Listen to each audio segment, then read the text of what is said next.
नमस्कार। KP college के digital platform पे एक बार फिर से आप सभी का स्वागत है। हम भी थर्ड सेमेस्टर की क्लासेस कंटिन्यू करें। आज हम देख रहे हैं अपना जो 24वां अध्याय है, 24वां चैप्टर है, जिसमें हम लोग पढ़ेंगे परिवार और बाल कल्याण की एजेंसियों के बारे में। यानी कि अभी तक हम लोगों ने ये जो थर्ड सेमेस्टर का पूरा सिलेबस था, इसमें हम लोगों ने कई तरीकों के बालकों के बारे में पढ़ा, बालक की जो अवस्थाएं थी उनके बारे में बातचीत की, और उसके साथ साथ हम लोगों ने देखा कि इस अवस्था में जो विशेष आवश्यकता वाले बालक पाए जाते हैं, जो किशोरावस्था पाई जाती है, इन सभी के बारे में चर्चा की है। अब ये जो ओवरऑल ये जो पीरियड रहता है किशोरावस्था तक का, या फिर कह सकते हैं इसके बाद की अवस्था, यानी कि पूरे जीवन काल की जो इस अवस्था है, इस अवस्था में जो कई सारी समस्याएं आती है, कई सारे परिवर्तन आते हैं, उनसे फेस करने के लिए जो समस्या पारिवारिक है या फिर कोई किसी इस पर्टिकुलर बालक से रिलेटेड है, तो उनको सॉल्व करने के लिए या फिर उनसे बाहर निकलने के लिए कौन कौन सी एजेंसियां पाई जाती है। अब इसे योजनाएं भी कह सकते हैं, या फिर आयोग, या फिर कमीशन भी कह सकते हैं, जो भी आप कहना चाहो। यानी कि परिवार के बचाव के लिए, परिवार को बचाने के लिए, और बालकों के कल्याण के, एक अच्छे परिवार की कामना के लिए, और साथ ही साथ बालकों के एक अच्छे स्वास्थ्य के लिए और बालकों के हितों के लिए जो एजेंसियों का निर्माण किया गया है, उन सभी के बारे में हम लोग इस चैप्टर में पढ़ेंगे। सबसे पहले देखते हैं कि ये जो बाल कल्याण की एजेंसियां हैं, ये क्या होती है। बाल कल्याण की ये जो एजेंसी है, इनका कार्य होता है बच्चों को सुरक्षा प्रदान करना और इनके कल्याण को बढ़ावा देना। यानी कि बालकों के कल्याण की कामना के लिए, बालकों का जो भविष्य है वो अच्छी तरीके से हो पाए, बालकों की सुरक्षा हो। यानी कि कोई भी बालक हो, भले वो गलियों में काम करने वाला बालक हो या फिर स्कूल में पढ़ने वाला बालक हो, किसी भी जगह में, किसी भी क्षेत्र में, किसी भी व्यक्ति के द्वारा बालक असहज महसूस ना करे, इसलिए उन्हें सुरक्षा प्रदान करने के लिए इस प्रकार की एजेंसियों का निर्माण किया जाता है। और ये इस बात का सुनिश्चित करती है कि इनके द्वारा जो सेवाएं दी जा रही है वो एक जिम्मेदारी है, जिससे बच्चे सुरक्षित, स्वस्थ और सहायक वातावरण में बड़े हो। यानी कि बालकों को एक ऐसा एनवायरनमेंट देना है जिसमें वो स्वस्थ हो, यानी कि शारीरिक रूप से स्वस्थ हो, वो अपने आप को सुरक्षित महसूस करे, और एक पॉजिटिव, यानी कि उनके विकास में जो मदद करने वाला एक एनवायरनमेंट है वो उन्हें प्रदान करना है। इसके लिए हम लोग देखते हैं कि जो बाल कल्याण की जो एजेंसियां बनाई हुई है, इसमें जो कार्यकर्ता होते हैं, यानी कि जो काम करते हैं, जो इनमें बालकों की मदद करते हैं एक सहायक वातावरण देने के लिए, उन्हें सुरक्षित रखने के लिए, उनकी क्या जिम्मेदारियां होती है, उनके क्या कार्य होते हैं। तो एक सबसे पहला कार्य होता है सामाजिक कार्यकर्ता। इनका काम होता है कि जो उचित सेवाएं और हस्तक्षेप का निर्धारण करने के लिए बच्चों और उनके परिवारों की जरूरतों का मूल्यांकन करना। यानी कि जो सामाजिक कार्यकर्ता होता है, इनका कार्य होता है कि जो भी बालक है, ऐसे बालकों का पता लगाना, उनके परिवारों का पता लगाना कि उनको क्या आवश्यकता है, इनकी ना जरूरतों की उन्हें आवश्यकता है, उनकी क्या जिम्मेदारियां हैं। साथ ही साथ बच्चों और परिवारों के लिए भावनात्मक और व्यवहारिक सहायता प्रदान करना। यानी कि उन परिवार को, जो भी बालक है, उनको एक भावनात्मक यानी कि इमोशनली सपोर्ट प्रदान करना, साथ ही साथ व्यवहारिक सहायता भी देना। यानी कि ऐसी सहायता प्रदान करना जो उनके व्यवहार में, यानी कि उनके व्यवहारिक जीवन में काम आ सके, यानी कि उनका जो दैनिक जीवन है, डेली रूटीन है, उसमें काम आ सके, ऐसी सुविधा उन्हें प्रदान करना। और जो भी संस्थाएं बनाई हुई है उनसे उन्हें जोड़ने में मदद करता है। साथ ही साथ जो भी योजनाएं बनाई हुई है उनको विकसित करना और कार्यान्वित करना। यानी कि जो सरकार के द्वारा या फिर जो भी एजेंसियां चलाई जा रही है, वो उन बालकों के, उन परिवारों के क्या कार्य काम आ सकती है, उनके बारे में उन्हें बताना, उन्हें नॉलेज देना, जागरूक करना, साथ ही साथ उसमें कार्य करने के लिए आगे बढ़ाना, उनकी प्रगति की निगरानी करें और आवश्यकता अनुसार योजनाओं को समायोजित करें। यानी कि बालकों के द्वारा, बालकों के लिए क्या प्रगति होगी उनकी, यानी कि उनका प्रोग्रेस कैसा होगा, किस प्रकार का होना चाहिए, इसके लिए परिवार को, उस परिवार को या फिर उन बालकों को समायोजित किया जाना चाहिए। फिर है बाल संरक्षण जांचकर्ता। फिर है बाल दुर्व्यवहार या फिर उपेक्षा की रिपोर्टों की जांच करना। यानी कि जो एजेंसियों में कार्य करते हैं, एक तो हो सकता है सामाजिक कार्यकर्ता, यानी कि ओवरऑल पूरे समाज में देखने वाले। दूसरा है बाल संरक्षण, यानी कि बालकों का संरक्षण करने वाले, बालकों की जो सुविधाएं है, उनके साथ कोई दुर्व्यवहार तो नहीं हो रहा, उनके जो शारीरिक मूल्य है, उनके जो नैतिक मूल्य है, उनका कोई हनन तो नहीं कर रहा है। जब इन सभी बातों का ध्यान रखा जाता है बाल संरक्षण कार्यकर्ता के द्वारा। संरक्षण का मतलब होता है कि ध्यान रखना, देखभाल करना।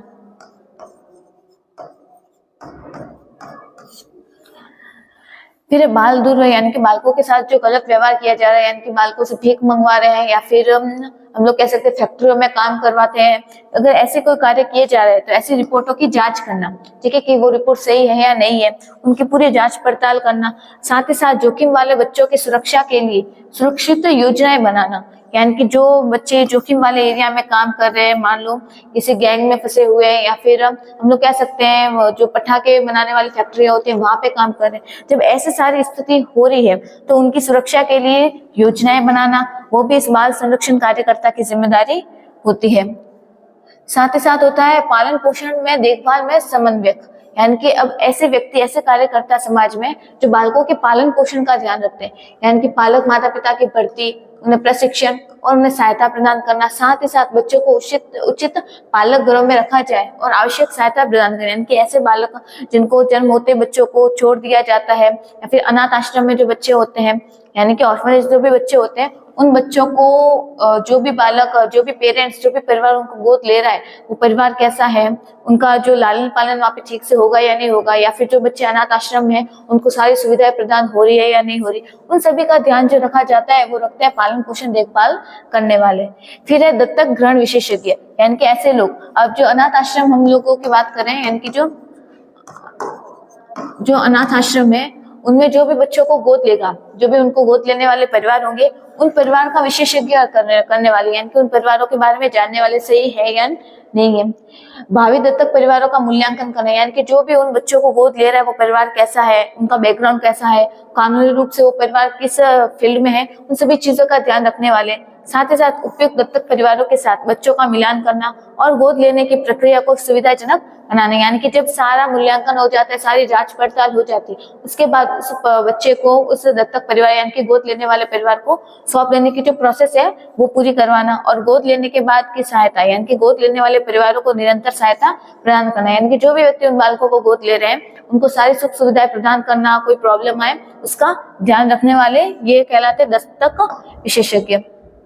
फिर है जो इसी प्रकार की एक संस्था होती है जो बालकों से रिलेटेड है, यानी कि बाल कल्याण की जो एजेंसियां हैं जो बालकों के कल्याण के लिए कार्य करती है, तो उसी में एक एजेंसी है जो अंतर्राष्ट्रीय स्तर पर है, वो है यूनिसेफ, यानी कि जो वर्ल्ड वाइड जो एक संस्था बनी हुई है जिसका कार्य है बालकों के जो कर्तव्य है या फिर बालकों के जो अधिकार है उनका हनन ना हो, बालकों की सुरक्षा, उनको उचित शिक्षा प्रोवाइड हो, इन सभी चीजों का ध्यान रखते हैं। इसके लिए एक संस्था बनाई गई है जिसे हम लोग कहते हैं यूनिसेफ। तो यूनिसेफ एक संयुक्त राष्ट्र की एजेंसी है, यानी कि पूरे देश की एजेंसी है जो दुनिया भर में बच्चों को मानवीय और विकासात्मक सहायता प्रदान करने के लिए जिम्मेदार है। यानी कि ये जो एजेंसी है इसका निर्माण इसलिए किया गया था कि बालकों के जो मानवीय कर्तव्य है, यानी कि उनके मानवीय जो व्यवहार है उनका हनन ना हो और उनके विकास में सहायता प्रदान हो, इसके लिए इस एजेंसी का निर्माण किया गया था। और जो सबसे कमजोर और जो वंचित बच्चे हैं उन पर ध्यान केंद्रित करते हुए 190 से अधिक देशों में इसे आजकल चलाया जा रहा है। यानी कि यूनिसेफ का निर्माण बालकों के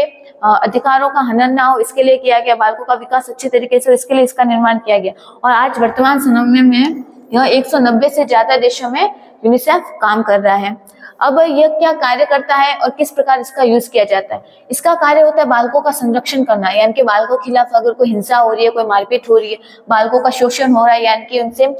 लेबर बन के काम करवाया जा रहा है, कम पैसे दे रहे हैं, या फिर जो भी एक गलत व्यवहार है उनको रोकने के लिए और फिर उसके अगेंस्ट कार्य करने के लिए यह काम करता है। यानी कि इसका काम होता है बालकों को संरक्षण, बालकों को सुविधा प्रदान करना, सुरक्षा देना, जिसमें उनके साथ कोई गलत कार्य ना हो, मारपीट नहीं हो, उनका शोषण ना हो और ना ही उनके साथ कोई गलत व्यवहार किया जाए। फिर बच्चों की जो तस्करी की जाती है, यानी कि बच्चों को एक जगह से दूसरे ले जाकर जगह जाकर बेचा जाता है, उस तस्करी को रोकने के लिए। और बाल श्रम यानी कि बच्चों के द्वारा जो दुकानों में, फैक्ट्रियों में काम करवाया जाता है उसमें कमी करने के लिए, उसको रोकने के लिए। और जितने भी अन्य प्रकार के शोषण होते हैं उसमें जो शिकार हुए बच्चे हैं उनकी मदद करना, यानी कि बच्चों को इसमें फंसने से रोकना तो है ही, और जो इसमें फंसे हुए बच्चे हैं उन बच्चों को किस प्रकार सहायता प्रदान की जा सकती है, इसमें से बाहर निकाला जा सकता है। ये कार्य होता है यूनिसेफ का, यानी कि बालकों का संरक्षण करना। दूसरा कार्य है इसका बालकों को शिक्षा प्रदान करना, यानी कि हर एक बालक को उचित शिक्षा प्रदान हो, सभी बच्चों के लिए गुणवत्तापूर्ण शिक्षा की पहुंच को बढ़ावा देता है। यानी कि इसका कार्य होता है कि हर एक बच्चे तक जो शिक्षा नाम का जो हथियार है हम बच्चों को पहुंचे।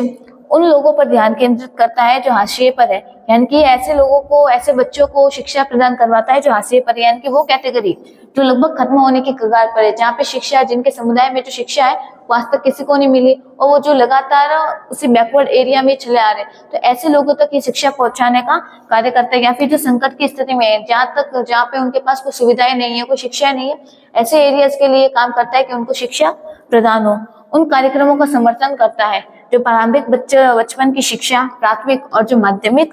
स्कूली शिक्षा और व्यवसायिक प्रशिक्षण प्रदान करते हैं, यानी कि जो ऐसे कार्यक्रम है या फिर ऐसी संस्था जो बालकों को शिक्षा का समर्थन करते हैं, जो प्रोग्राम चलाए जाते हैं जिसमें बताया जाता है कि बच्चों को बचपन में जो निःशुल्क सुविधा है वो प्रदान की जाए, इनको स्कूल में पढ़ाया जाए, आगे की जो व्यवहारिक शिक्षा है यानी कि काम करने के लिए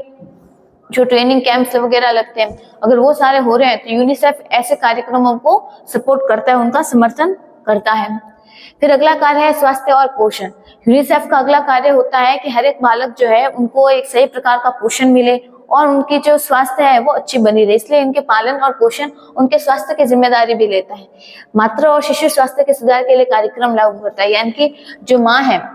और जो बच्चे का स्वास्थ्य है वो ठीक प्रकार से हो, इसके लिए कई प्रकार के कार्यक्रम चलाता है, जिसमें टीकाकरण यानी कि वैक्सीन का कार्यक्रम हो सकता है, पोषण के कार्यक्रम चलाए जा सकते हैं, HIV या फिर एड्स से निपटने के तरीके बताए जा सकते हैं। ऐसे कार्यक्रम बताए जाते हैं जिससे माँ और जो बच्चा है वो दोनों स्वस्थ रहे। साथ ही साथ मानवीय संकट के दौरान आपातकालीन स्वास्थ्य सेवाओं का सेवाएं प्रदान करता है, यानी कि इसका कार्य होता है कि आपातकालीन यानी कि इमरजेंसी में अगर कोई सुविधा प्रदान करनी है, कोई सेवा चाहिए, हेल्थ से रिलेटेड कोई इश्यू हो गया, तो इमरजेंसी के टाइम में ये क्या करता है, उनको सुविधाएं प्रदान करता है। अगला है जल, स्वच्छता और स्वच्छता का ध्यान रखा जाता है, यानी कि यह सुनिश्चित करता है कि जितने भी बच्चे, जितने भी परिवार है उनको स्वच्छ पानी पीने के लिए मिले और उनका स्वास्थ्य अच्छा रहे, यानी कि सुरक्षित पेयजल की सुविधा उपलब्ध करवाता है और पर्याप्त मात्रा में उनकी सुविधा के लिए जितना भी जल आवश्यक है वो प्रदान करना। इसके लिए भी वो सही तरीके की पद्धतियों का उपयोग करता है, यानी कि जो उनको पानी मिल रहा है, जो वाटर की सप्लाई हो रही है वह स्वच्छ हो, उसको फिल्टर करने के लिए वो क्या मेथड का या फिर कौन सी टेक्निक पद्धति का उपयोग कर सकते हैं, वो सारी चीजें भी ये बताता है। स्कूल समुदाय में पानी और स्वच्छता के बुनियादी ढांचे में सुधार करने के लिए बढ़ावा भी देते हैं, यानी कि इसका कार्य होता है कि स्कूलों में बच्चों को जागरूक करना। अब हो सकता है सिलेबस के माध्यम से या फिर प्रोग्राम चलाकर टीचर्स के द्वारा गाइड किया जाता है, जो भी मेथड अपनाना चाहो स्कूलों में या फिर समाज में पानी को बचाने के लिए, उसकी स्वच्छता के लिए क्या क्या हम लोगों को जागरूक, कितना ज्यादा जागरूक कर सकते हैं, वो सारी चीजें प्रदान की जाती है, वो नई पहल को किया जाता है, यानी कि आगे से पहल की जाती है। फिर आपातकालीन प्रक्रिया, यानी कि इमरजेंसी में क्या मदद कर सकता है, बच्चे और परिवार को जीवन रक्षक सहायता प्रदान करने के लिए जो प्राकृतिक आपदाएं होती है, यानी कि कभी बाढ़ आ गई, भूकंप आ गया, उसके द्वारा कोई नुकसान हुआ है किसी को, या फिर संघर्षों में यानी कोई प्रॉब्लम का फेस चल रहा है, क्रिटिकल फेस चल रहा है लाइफ का, या फिर जो इमरजेंसी की स्थितियां होती है उसमें भी यह मदद करता है। साथ ही साथ आपातकालीन की जो स्थिति होती है उसमें पानी, पोषण, शिक्षा और सुविधा प्रदान करने पर ध्यान केंद्रित किया जाता है, यानी कि अगर मान लो प्राकृतिक आपदा आई है, बाढ़ की स्थिति आई है, तो ऐसी स्थिति में सभी बालकों को भोजन मिले, सभी परिवारों को खाना मिले, पानी मिले, रहने की सुविधा मिले, उनके स्वास्थ्य का ध्यान रखा जाए, उनको सुरक्षा प्रदान करना, ये सभी कार्य कौन करता है, यूनिसेफ करता है। फिर इसमें बच्चों के अनुकूल शहर की पहल, सुरक्षित, समावेशी और बच्चों के अनुकूल शहरी वातावरण के निर्माण में बढ़ावा देते हैं, यानी कि इसका कार्य होता है कि मान लो जो शहर के बच्चे हैं उनको एक सुरक्षित वातावरण मिले, अब वो स्वास्थ्य से संबंधित हो सकता है या फिर सामाजिक के कॉन्ट्रैक्ट में हो सकता है, जो भी आप ओवरऑल देखना चाहो उसके संबंध में सुरक्षित, समावेशी, यानी कि हर एक प्रकार के बालक को साथ में मिलजुल कर और बच्चों के अनुकूल यानी कि उन बालकों के अनुकूल एक अच्छा वातावरण प्रदान करना। एजुकेशन कैन नॉट वेट, आपातकालीन और संकट स्थितियों में भी शिक्षा प्रदान करना, यानी कि जो एजुकेशन है वो कभी रुक नहीं सकती, किसी कैसे भी परिस्थिति हो, मान लो कोई इमरजेंसी का टाइम है तो इमरजेंसी के टाइम में भी हर एक बालक को क्या प्रदान करना है, शिक्षा प्रदान करनी है। बच्चों के खिलाफ हिंसा को रोकने के लिए वैश्विक भागीदारी, यानी कि विश्व के स्तर पर हर एक देश की जिम्मेदारी होनी चाहिए, जिसमें वकालत है, नीतियों का विकास करना है, कार्यक्रम चलाने, जिनके माध्यम से हम लोग क्या कर सकते हैं, बच्चों के खिलाफ जो हिंसा हो रही है उसको रोक सकते हैं और इनको आगे संबोधित कर सकते हैं, ज्यादा से ज्यादा लोगों को जागरूक कर सकते हैं कि बच्चों के खिलाफ होने वाली हिंसा को किस प्रकार रोका जाए और कैसे उनको बचाया जा सकता है। भारत में कई बाल एजेंसियां कार्य करती है जो बच्चों की सुरक्षा और उनके कल्याण के लिए बढ़ावा देती है। अब भारत में कौन सी बाल संस्था चलती है, भारत में चल रही है राष्ट्रीय बाल अधिकार संरक्षण आयोग, यानी कि ये जो आयोग है इसका जो निर्माण है 2005 के तहत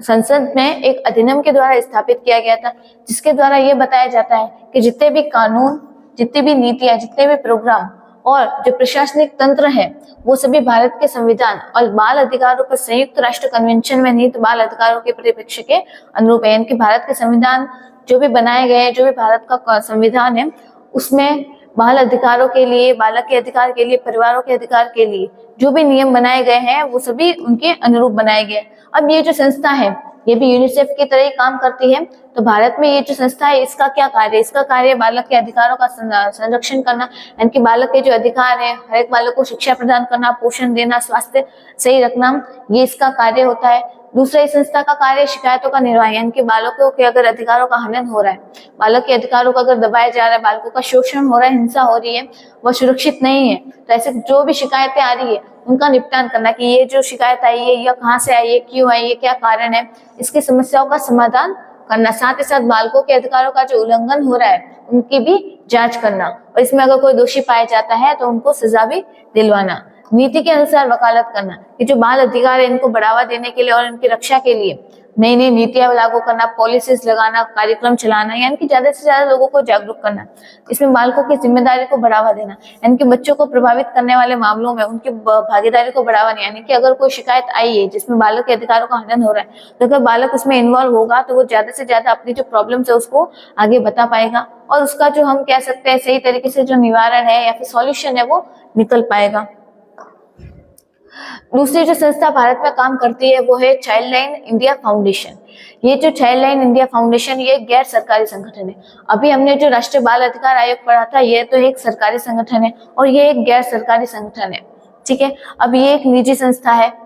जो संकट में फंसे बच्चों के लिए 24 घंटे की टोल फ्री हेल्पलाइन और चाइल्ड 1098 सेवा संचालित करता है। इसकी जो स्थापना है 1996 में हुई थी और यह महिला और बाल विकास मंत्रालय के सहयोग से काम करता है, यानी कि बालकों का विकास और महिलाओं के विकास के लिए जो मंत्रालय बना हुआ है उसके अंदर ये काम करता है। इसका जो निर्माण है, इसकी जो स्थापना है वो 1996 में हुई थी और इसमें ये जो हेल्पलाइन नंबर चलाते हैं, चाइल्ड हेल्पलाइन नंबर, यह है 1098। अब इसका क्या कार्य है? यह 24 घंटे हेल्पलाइन सेवा प्रोवाइड करवाते हैं, यानी कि अगर किसी दिन के किसी भी समय में, रात के किसी भी समय में अगर कोई बालक किसी असुरक्षित जगह पे खतरे में फंसा हुआ है तो इस हेल्पलाइन नंबर की सहायता से किसी भी समय मदद ले सकता है। संकट में जो बच्चे फंसे होते हैं उनको तत्काल सहायता देने के लिए ये हेल्पलाइन नंबर ये 24 घंटे की सुविधा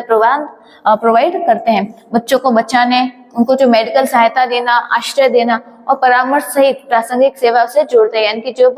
इनको ये हेल्पलाइन नंबर के लिए कॉल आता है तो ये उन बच्चों को बचाएंगे, उनको मेडिकल ट्रीटमेंट की आवश्यकता होगी वो करवाएंगे, रहने के लिए जगह देंगे और उनके जो प्रॉपर गाइड है वो भी करवाएंगे।